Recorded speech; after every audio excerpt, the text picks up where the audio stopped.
Hi, everybody, and welcome back to Mile High Huddle SI. I am your host, Kim Becker, joined by Chad Jensen.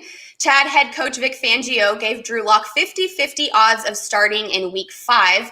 But considering that his injury was to his throwing shoulder, do you think that the Broncos are running the risk of bringing him back to the field too soon?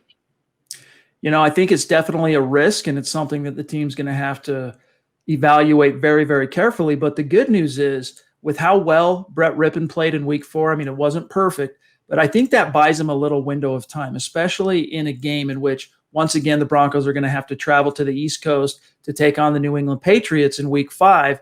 Look, if you can figure out how to live for one more game without Drew Lock, I think it'd probably be worth it just to give that shoulder, because it is his throwing shoulder, as you mentioned, just to give him that little extra window of time to get 100% right so that he can come back Week 6 through the end of the season and really be himself. And, Brett Rypien showed enough, I think, in Week 4 to give the front office and the coaching staff confidence that he can hold the fort down, not only in the short term, but even proving to them, sending a message up the chain of command, if you will, that, hey, I can be the long-term backup for Drew Lock. So that revelation, so to speak, I think buys the Broncos a little grace period, or a continued grace period with Drew Lock. But whatever you do, he's only in his second year, Drew Lock. So it's a throwing shoulder. Don't rush him back. Don't put him back in the starting lineup unless he's 100%.